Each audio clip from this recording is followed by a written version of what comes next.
அந்த ராமன் உங்களை காக்கட்டும். குழந்தையே, நீ அழைத்தால் நான் எந்த இடத்தில் இருந்தாலும் ஓடோடி வருவேன். இந்த பதிவு உனக்கு மிகவும் அவசியமானது. உங்களை சாய் காப்பாற்றுவாரா என்ற சந்தேகமே வேண்டாம். ஏனென்றால் உன்னை காக்க மட்டும்தான் நான் இந்த பூலோகத்தில் மீண்டும் ஒரு அவதாரமாய் உருவெடுத்திருக்கிறேன். அதனால் தேவையில்லாமல் நீ புலம்பிக் கொள்ளாதே. உன் மனதில் ஏகப்பட்ட குழப்பங்கள், யாரை நம்பலாம் யாரை நம்பக்கூடாது என்று. இவர்களை நம்பினால் இவர்கள் என்னை விட்டு சென்று விடுவார்களோ என்ற ஒரு பயம் வேறு உன்னுடைய வாழ்க்கையில் நிலைத்து விட்டது. யார் மேலும் நம்பிக்கை இல்லை, யாரை நம்புவது என்றும் தெரியவில்லை. இப்படிப்பட்ட என் வாழ்க்கையில் எந்த ஒரு பிடிப்பும் இல்லாமல் சென்று கொண்டே இருக்கிறது. நான் என்னதான் செய்ய வேண்டும் என்று என்னிடம் நீ மன்றாடி அழுது அன்று கேட்டாய். அதற்கான பதில் இந்த பதிவில் உள்ளது.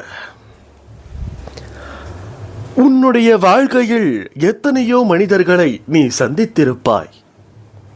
அவர்கள் எல்லாம் உன்னிடம் ஏதாவது ஒரு எதிர்பார்ப்புக்காக உன்னிடம் பழகியிருப்பார்கள். அவர்களை நீ மிக விரைவில் உன்னுடைய பழக்கத்திற்கு காரணம் அவர்களுடைய அந்த எதிர்பார்ப்பு தான் என்று கண்டுபிடிக்க முடியவில்லை என்றாலும் ஒரு கட்டத்தில் நீ விலகிவிட்டாய், சரிதானே? நீ அவர்களை விட்டு விலக நினைக்கும் பொழுது அவர்களுடைய உண்மையான சுபாவம் உனக்கு தெரிந்திருக்கும், சரிதானே?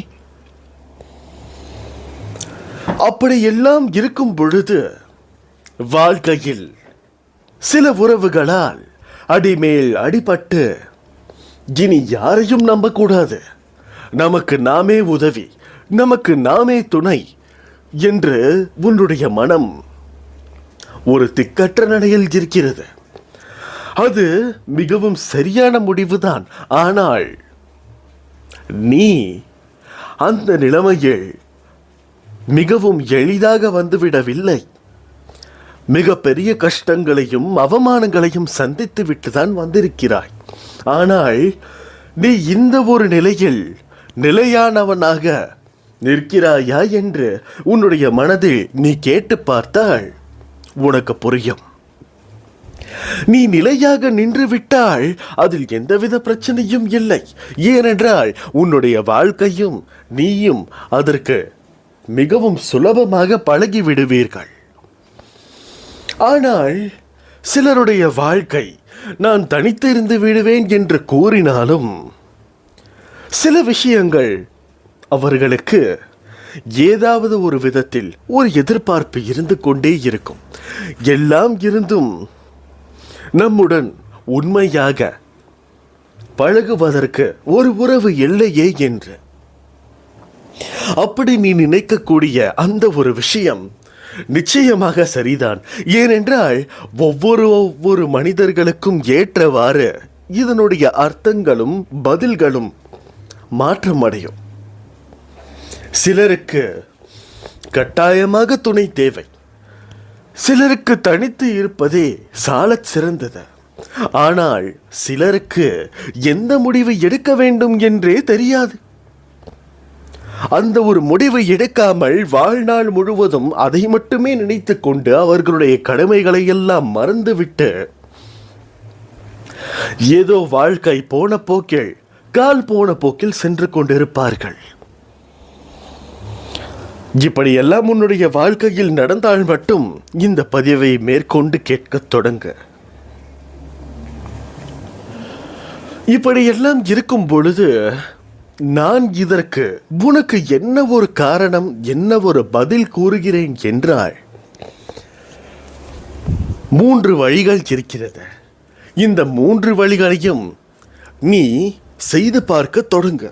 என்னவென்றால், முதலில் உன்னுடைய வாழ்க்கையை நீ நேசிக்க தொடங்கு. உன்னை நீ நேசிக்க தொடங்கு. ஒவ்வொரு சிறு சிறு விஷயங்களிலும் கவனம் வைத்து இதை செய்யலாமா செய்யக்கூடாதா என்று ஆழ்ந்து யோசிக்க தொடங்கு. உன்னுடைய வாழ்க்கையில் என்ன நடக்கிறது என்று சற்று யோசிக்க தொடங்கு. உனக்கான கடமைகள் என்ன என்ன இருக்கிறது என்று பட்டியலிடு. அப்படி செய்து பார்க்கையில் உனக்கு உன்னுடைய கடமைகள் நிச்சயமாக செய்தே ஆக வேண்டிய கூடிய கட்டாய கடமைகள் இருக்கும் அல்லவா? அந்த கடமைகளை நினைத்து ஓடத் தொடங்கு. அப்படிப்பட்ட கடமைகளே எனக்கு எதுவும் இல்லையப்பா என்று நீ கூறினாள். நீ மனதளவில் எந்த ஒரு விஷயத்தில் பாதிக்கப்பட்டிருக்கிறாய் என்று யோசிக்க தொடங்கு. ஏனென்றால் துளைத்த இடத்தில்தான் தேட வேண்டுமே தவிர புதிதான ஒரு இடத்தில் சென்று தேடுவது மிக பெரிய தவறு. உன்னுடைய மனது எந்த அளவில் இருக்கிறது என்று யோசிக்க தொடங்க. அதற்கு பின் உனக்கு ஒரு தெளிவான முடிவு கிடைக்கும். மூன்றாவது வழி, எந்த ஒரு விஷயமும் எனக்காக வேண்டாம், நான் எதையும் எதிர்பார்க்க மாட்டேன், எனக்கு கடவுளின் அனுகிரகம் உண்டு என்று மட்டும் இருந்தால் உன்னுடைய வாழ்க்கையை நேரான பாதையில் எந்த ஒரு எதிர்பார்ப்பும் இல்லாமல் எனக்கு மிகுந்த விஷயம், அதாவது மிக சாதாரண விஷயம் நடந்தாலே எனக்கு போதுமானது, நான் சிறிய விஷயங்களை கொண்டு சந்தோஷப்படுபவன் என்று உன்னுடைய வாழ்க்கையின் தீர்மானமாக மாற்றிக்கொண்டு சிறு சிறு விஷயங்களுக்கும் நீ அதிகமாக சந்தோஷப்பட்டு உன்னுடைய தனிமையான வாழ்க்கையை நீ மிகவும் சந்தோஷமான ஒரு முறையில் கையாள வேண்டும். இப்படியெல்லாம் நீ செய்து பார்த்தால் நீ உன்னுடைய வாழ்க்கையில் என்ன தவறு செய்து கொண்டிருக்கிறாய், மேலும் என்ன செய்ய வேண்டும் என்று உனக்கு தெரிந்துவிடும். அதனால் கூறுகிறேன், உன்னுடைய அப்பா நான் கூறுகிறேன், இதை நீ இன்றே செய்து பார்க்க தொடங்கு. இந்த பதிவு முடிந்த பிறகு என் முன் அமர்ந்து இதை நீ முழுமையாக செய்து பார்க்கையில் உன்னுடைய வாழ்க்கை எதை நோக்கி போய்கொண்டிருக்கிறது என்று உனக்கு தெரியும்.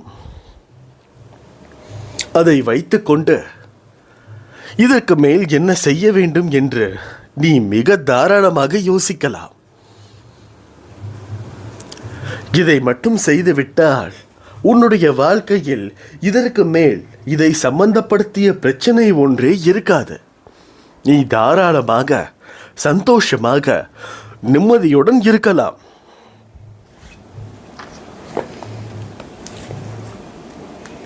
இந்த பதிவை கேட்காத வரை உன்னை காப்பாற்ற முடியாமல் போவதற்குண்டான நிறைய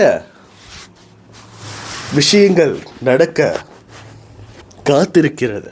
அதனால் முடிந்தவரை இந்த பதிவை கேட்கத் தொடங்கு. இல்லை என்ற வார்த்தை உன்னிடம் இருந்து வரக்கூடாது. அனைத்தும் நல்லபடியாக இருக்கும். இப்படிக்கு பொன் சாயப்பா. அல்லாஹ்.